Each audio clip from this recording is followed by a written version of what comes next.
తర్వాత ఏమైంది అన్నా. అవును, ఏమి జరిగింది అన్నా. ఏమి మాట్లాడవు అన్నా. ఏమన్నది ఆ అమ్మాయి అంటూ ఒకరి తర్వాత మరొకరు వాళ్ల ప్రశ్నలతో గోపాల్ ని ఉక్కిబిక్కిరి చేస్తున్నారు. గోపాల్ చుట్టూ నిలబడిన పిల్లలు వంటలో ఇదంతా లోపల నుండి చూస్తున్న గోపాల్ తల్లి ఏమిటల్లా పిల్లలు ఏమిటి మీ అల్లరి, ఇక ఏమీ లేడు చెప్పడానికి, వెళ్ళండి ఈడ నుంచి పోండి అంటూ గోపాల్ దగ్గర నుండి పిల్లలందరినీ మరిమీ తరిమేసింది. గోపాల్ తల్లి మాటలకు భయపడిపోయి పిల్లలందరూ అక్కడ నుండి పరిగెత్తుకు వెళ్లిపోయారు. గోపాల్ పిల్లల పరుగు చూసి నవ్వుకుంటూ కూర్చుని చూస్తున్నాడు. పక్కనే ఏదో పని చేసుకుంటూ ఇదంతా గమనిస్తున్న అక్షర తన తడి చేస్తులని తన పైట కొంగుతో తుడుచుకుంటూ గోపాల్ దగ్గరికి వచ్చింది. ఏంటి గోపాల్ వెళ్లిపోయారా పిల్లలు అంటూ నవ్వింది అక్షర. అవును అన్నట్లుగా గోపాల్ కూడా చిన్నగా ఒక నవ్వు నవ్వాడు. అవును గోపాల్, నువ్వు చెప్పిన లవ్ స్టోరీ మీదే కదా అని నవ్వుతూ అడిగింది గోపాల్ని అక్షరవు అన్నట్లుగా. గోపాల్ తల అడ్డంగా ఉపాధు అయితే మరి అంత బానే ఉంది కదా, మీ ప్రేమ విషయం ఆమెకి చెప్పాక ఆమె అసలు ఏమన్నది, ఆమె ఇంతకీ మీరు చెప్పారా తనకి అని గోపాల్ని అడిగింది అక్షర ఆతృతగా. అది ఒక గర్దన్ అండ్ ఓపెన్ ప్లేస్ గోపాల్, అతడి ప్రేమించిన అమ్మాయి. ఇద్దరు ఒకరికి ఒకరు ఎదురుగా నిలబడి ఉన్నారు. గోపాల్ ఏంటి ఏదో మాట్లాడాలి అని ఇక్కడికి రమ్మన్నావు చెప్పు మరి అన్నది దివ్య. ఆ మాటలకు గోపాల్ అంటే దివ్య, ఈ విషయం నీకు ఎప్పటినుంచో చెప్పాలనుకున్నాను కాని కుదరలేదు అంటూ గోపాల్ నసుగుతూ చెప్పడం స్టార్ట్ చేశాడు. ఏంటి అది అంటూ క్యూరియస్ గా అడిగింది దివ్య. ఒక సెకండ్ నిశ్శబ్దం తరువాత ఐ లవ్ యూ దివ్య అని అనేశాడు గోపాల్. ప్రిస్ట్, నిన్ను చూడగానే నచ్చేశావు, అప్పటినుంచి చెప్పాలని అనుకుంటున్నాను నీతోనే ఇక నా జీవితం అని నిర్ణయించేసుకున్నాను. అప్పటివరకు మౌనంగా అతడి మాటలే వింటూ నిలబడి ఉన్న దివ్య, గోపాల్ నువ్వు కూడా అందరి అబ్బాయిలనే కదా ఆలోచిస్తున్నావు, నీతో ఫ్రెండ్లీగా ఉన్నందుకు నన్ను కూడా అలానే అనుకున్నావా? అయినా ప్రేమించడం అంటే పెళ్లి చేసుకోవాలి, ఏ అమ్మాయి అయినా మంచి హోదాలో ఉండగా బ్రతకాలనుకుంటుంది. నిన్ను పెళ్లి చేసుకుంటే నాకు నువ్వు ఏమి చేయగలవు గోపాల్? ఇక నువ్వు నాకు చదువులో హెల్ప్ చేసేవాడివి, అందుకే నీతో క్లోజ్ గా ఉండేదానిని అంతే. కాలేజ్ లైఫ్ అంటే ఫ్రెండ్స్ అంటే టైంపాస్, అలానే ఉండాలి. దివ్య మాటల గోపాల్ నిర్గంతాపోయాడు. గోపాలికి కళ్లల్లో నీళ్లు తిరిగాయి. రుద్రయ్య చౌదరి మనిషి ఒక చేతిలో కర్ర పట్టుకుని ఓగూర్పుని ఆపుకుంటూ ఆయాసపడుతూ హడావిడిగా పరుగుపడుతూ రుద్రయ్య ఒంటికి వచ్చాడు. రుద్రయ్య ఇంటి హాల్లో పడుకుని ఉన్నాడు. ఆయన భార్య కిటచెన్లో వంట పనిలో ఉంది. రుద్రయ్య మనిషి ఆయాసపడుతూ అయ్యా చిన్నమ్మాయి గారు ఎక్కడ ఉన్నారో తెలిసిందయ్యా. కళ్ళు మూసుకుని పడుకున్న రుద్రయ్య కళ్ళు తెరిచాడు. మనిషి చెప్పిన మాటలు చెవిన పడేసరికి రుద్రయ్య భార్య పరిగెత్తుకుని వచ్చింది హాల్లోకి. ఆమె ముఖాలో ఒక వైపు ఆనందం, మరోవైపు ఆందోళన. కూతురు ఎలా ఉందో అని. అవును అయ్యా, మన అమ్మాయి గారు ఆ కుర్రాడు ఒకే కాడ ఉన్నారంటయ్యా, అల్లు ఏడ ఉన్నారో తెలిసిపోయిందయ్యా అన్నాడు ఆ మనిషి. గోపాల్ తల్లి రాజమ్మ చేతిలో కూరగాయల సంచితో రోడ్ మీద గబగబా నడుచుకుంటూ వస్తుంది. రాజమ్మ ఇంటికి చేరుకుంది. అక్షర, అమ్మ అక్షర అంటూ పెద్దగా పిలుస్తూ రాజమ్మ ఇంటిలోపలికి వచ్చింది. ఏంటి అంటీ అంటూ లోపాల నుంచి హాల్లోకి వచ్చింది. అక్షర పడుకుని ఉన్న గోపాల్ లేచి కూర్చున్నాడు. ఏంటి అమ్మ ఎంసింది అంటూ మీరు ఈడ ఉన్నారన్న సంగతి మీ నన్నోళ్లకి తెలిసిపోయిందంటమ్మా. మీ నాన్న మీ ఆయన వాళ్ళంతా ఈడికి వచ్చేస్తున్నారంటమ్మా. అక్షర గోపాల్ గుండెల్లో రాయి పడ్డట్టు అయింది. వాళ్ళిద్దరూ ఒకరి ముఖం ఒకరు చూసుకుంటున్నారు. అమ్మ అక్షరమా, మీ నాన్నగారు మీ గురించి తెలుసు ఇక్కడ వరకు వస్తున్నారు అంటే నిన్ను నా కొడుకుని ఏం చేస్తారో భయంగా ఉందమ్మా. ఆయన గురించి నాకు బాగా తెలుసు. ఆయన దృష్టిలో మీరిద్దరూ తప్పు చేసినట్లే కదా. ఇంతలో గోపాల్, అక్షర నువ్వు మీ నాన్నగారు మీ ఆయన గారు కూడా వెళ్ళిపో. ఇప్పుడు నాకు బానే ఉంది కదా, నేను చూసుకుంటాను. నాకు తోడుగా ఇప్పుడు మా అమ్మ కూడా ఉంది కదా.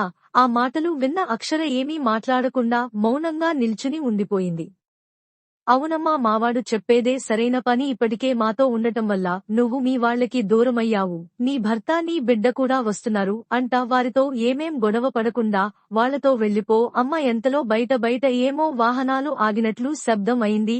గోపాల్ ఇంటి ముందు ఆగిన రుద్రయ్య జీపు చూసి రాజమ్మ ఇంటికి రుద్రయ్య చౌదరిగారు వచ్చారు. ఏంట్రా ఏంటి సంగతి అంటావ్ అంటూ ఒకరితో ఒకరు గుసగుసలు ఆడుకుంటూ గోపాల్ ఇంటి ముందుకి వచ్చి చేరారు. అక్షర, రాజమ్మ గోపాల్ ఇంటిలో నుండి బయటకు వచ్చి నిలబడ్డారు. చూడగానే రుద్రయ్య కళ్లలో నీళ్లు అతడి ముఖంలో గాంభీర్యం మింగేసింది. చాలా రోజుల తర్వాత మళ్లీ తిరిగి భార్యను చూశాను అనే ఆనందంతో కళ్లలోంచి నీళ్లు వచ్చేశాయి. శ్రీనివాస్ కు తల్లిని చూడగానే నవ్వుకుంటూ తండ్రి దగ్గరుండి పర్యటకు వచ్చేసి తండ్రి దగ్గర తల్లిని గట్టిగా పట్టుకున్నాడు.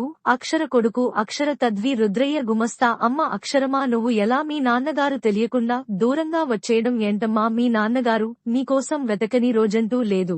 మీ అమ్మగారు కూడా చాలా బాధపడుతున్నారు. మీ ఆయన గారు నీకన్నా బిడ్డని చూస్తున్నావు కదా మాతో వచ్చే అక్షరమా అంటూ వేడుకున్నట్టు బాధగా చెప్పాడు రుద్రయ్య. గుమస్తా ఎందుకు రావాలి బాబాయ్, నేను వచ్చి ఏం చేయాలి, నా వాళ్లతోనే నేను ఇంకా నా వాళ్లతోనే నేను ఇంకా అవమానించబడడానికా? 25 సంవత్సరాల నన్ను కనిపెంచిన నా తల్లి తండ్రి నా వ్యక్తిత్వాన్ని మానేస్తుంటే భరించడానికి నా మెడలో తాళి కట్టి 7 సంవత్సరాల నాతో కలిసి కాపురం చేసిన నా భర్త నా శీలాన్ని కించపరుస్తుంటే చూస్తూ నోరు మూసుకుని భరించడానికి ఇలా అక్షర మాటలకు రుద్రయ్యకు అక్షరాభర్తకు గుమస్తాకు కూడా నోటి వెంట మాట రాలేదు. రుద్రయ్య అటుగా శూన్యంలోకి చూస్తూ నిలబడి ఉండిపోయాడు. అయ్యాగారు, నేను మీ ముందు నిల్చుని మాట్లాడే అంత ధైర్యం కానీర్హత కాని నాకు ఏమాత్రం లేవని నాకు తెలుసు కాని ఒక మాట అయ్యా, నేను కూడా మీలాగే అనుకుని నా కొడుకుని అక్షరని తప్పుగా అనుకున్న మాట నిజమే అయ్యా. కాని నా ఇంటిలోనే నా కళ్ల ముందే వీరిద్దరి ప్రవర్తన చూశాక అర్థమైంది అయ్యా, నా కొడుకు అక్షరలా స్నేహం ఎంత గొప్పదో అని. నా కొడుకు ఒకప్పుడు వాడి జీవితాన్ని అశ్రద్ధ చేశాడు, ఉన్నిచ్చాడు, అలవాటులకు లోనయ్యాడు. కాబట్టి నా కొడుకు మీద అనుమానం రావడంలో తప్పు లేదయ్యా. కాని అక్షరమ్మలాంటి అమ్మాయిని అనుమానించడం తప్పు కదయ్యా. అక్షరమ్మ ఎవరికైనా తప్పు ఒప్పు చెబుతుందిగాని ఆమె తప్పు చేసే రకం కాదయ్యా. ఆ పిల్ల మీ బిడ్డ అయ్యా, మీ రక్తం ఎప్పటికీ తప్పు చేయదు అయ్యగారు అంటూ చేతులు జోడిస్తూ ఏడుస్తూ చెప్పింది. రాజమ్మ కాలేజీలో మాతో పాటు చదువుకుంటున్న తోటి విద్యార్థులు కదా అని మేము అమ్మాయిలు అబ్బాయిలు కట్ చేసి స్నేహం చేయడం మీ దృష్టిలో తప్పు కావచ్చు సార్, కాని మా మనసుల్లో మాత్రం ఏ తప్పు లేదు సార్. జీవితమంటే ఏంటో సరిగా తెలియకుండా బతుకుతున్న నాకు జీవితం అంటే ఏంటో, చదువు విలువ ఏంటో తెలియజెప్పిన అక్షర లాంటి అమ్మాయి నాతో స్నేహం నేను చేయాలనుకోవడం, మీ అమ్మాయితో నేను స్నేహం చేయడం నా తప్పే అయితే నన్ను దయచేసి క్షమించండి సార్ అంటూ దండం పెడుతూ రుద్రయ్యను గోపాల్ క్షమాపణ అడిగాడు. నీకు నన్ను అనుమానించారని ఆలోచన ఎలా వచ్చింది నాన్నగారు? నువ్వు నా కూతురివిరా, నా రక్తం, నా తరువాత నువ్వేరా నా వారసురాలివి అని నన్ను ఎప్పుడూ ముద్దు అడుగుతూ ఉండేవారు కదా నాన్నగారు అని నన్ను ఎప్పుడూ ముద్దాడుతూ ఉండేవారు కదా నాన్నగారు. మరి మీ రక్తాన్ని మీరే ఎలా అనుమానించాలని అనిపించింది నాన్నగారు? మీ పెంపకాన్ని మీరే ఎలా తక్కువ చేసేలా చూడగలిగారు? ఇలాంటివి ఈ రోజుల్లో ఎక్కువగా జరుగుతున్నాయి.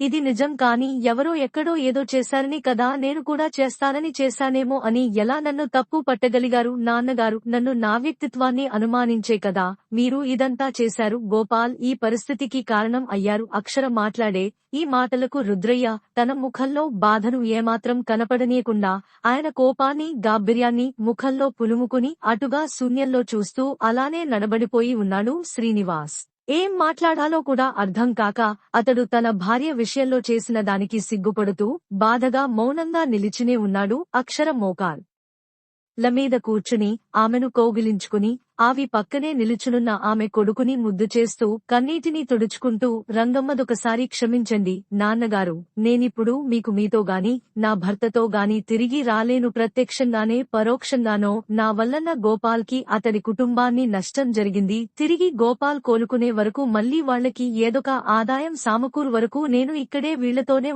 ఉండాలని నిర్ణయించుకున్నాను. దీనికి మీరు నా భర్త, మీ చుట్టూ ఉన్నవాళ్లు ఏ పేరు పెట్టుకున్నా నాకు పెద్దగా బాధ ఉందాడు నాన్నగారు. నాకు ఇది కొత్త ఏం కాదు కదా. అక్షర మాటలకు ఏ ఒక్కరికి నోటమాట రాలేదు. దుమఖాన్ని గొంతులోనే దిగామింగుకుంటూ నిల్చున్నాడు. ఆమె భర్త కూడా ఏం మాట్లాడలేకపోయాడు. రోజులు గడిచాయి. అక్షర ఐఏఎస్ ఎగ్జామ్స్ దగ్గరికి వచ్చాయి. ఆ రోజు ఉదయం 9 గంటలు గోపాల్ అక్షరను ఐఏఎస్ ఇంటర్వ్యూకి బైక్ మీద తీసుకెళ్తున్నాడు. దారి మధ్యలో బైక్ ఆగిపోయిందో గోపాల్ బైక్ దిగి రిపేర్ చేస్తున్నాడు. అక్షర బైక్ దిగి పక్కనే నిల్చుంది. వాళ్లకి పక్కగా ఒక వెహికల్ వీళ్లని క్రాస్ చేసుకుంటూ ముందుకు వెళ్లి ఆగింది. వెహికల్ నుండి రుద్రయ్య గుమస్తా దిగి అక్షర దగ్గరికి వచ్చి, రా అమ్మ అక్షర, మన బండిలో పోదాం అన్నాడు. వద్దులే బాబాయి, మేము వెళ్తాము అన్నది అక్షర. అది కాదమ్మా, పరీక్షకి కదా లేట్ అయితే ఇబ్బంది పడతావు అన్నాడు. ఇంతలో గోపాల్ పర్లేదు వెళ్ళు అక్షర, ఇది ఇంకా లేట్ అయ్యేలా ఉంది అన్నాడు అక్షరను చూస్తూ. అక్షర గుమస్తాతో ముందుకి వెళ్లి జీప్ ఎక్కి కూర్చుంది. అదే జీప్ ముందు సీట్లో రుద్రయ్య కూడా ఉన్నాడు. ఈ విషయం గోపాల్ కి ముందే తెలుసు. అందుకే తనలో తను ఆనందిస్తూ ఇలాబడి ఉన్నాడు. చుట్టుపక్కల జనం అంతా ఒకచోట చేరారు. రుద్రయ్య శ్రీనివాస్లతో సహా. అందరూ ఎంతో హుషారుగా సంతోషంగా ఎవరి రాకన ఎదురుచూస్తున్నట్లుగా ఉన్నారు. గవర్నమెంట్ కారు ఒకటి వచ్చి ఆగింది. వెంటనే కారులో నుండి బంట్రోతు దిగి వెనుక డోర్ తీశాడు. కారులో నుంచి అక్షర దిగింది. అక్షరమ్మ జిందాబాద్, కలెక్టర్ అక్షరమ్మ జిందాబాద్ అంటూ గట్టిగా అరుస్తూ డాన్స్లు చేస్తున్నారు. మన రుద్రయ్య నాయుడు గారి సొంత జిల్లాక ఆయన కూతురే కలెక్టర్గా వచ్చింది. ఇది రుద్రయ్య గారి కుటుంబం అంటూ అందరూ కేరింతలు కొడుతున్నారు. శ్రీనివాస్ అక్షర పక్కకు వచ్చి నిలబడ్డాడు. అతడి నవ్వుతోనే తన భార్యకు అభినందనలు చెప్పాడు. ఒకవైపు అక్షరికి శ్రీనివాస్ మరియొక వైపు గోపాల్. ఇక రుద్రయ్య విషయానికి వస్తే ఆయన ఆనందానికి పుత్రోత్సాహాన్ని మాటల్లో చెప్పలేము.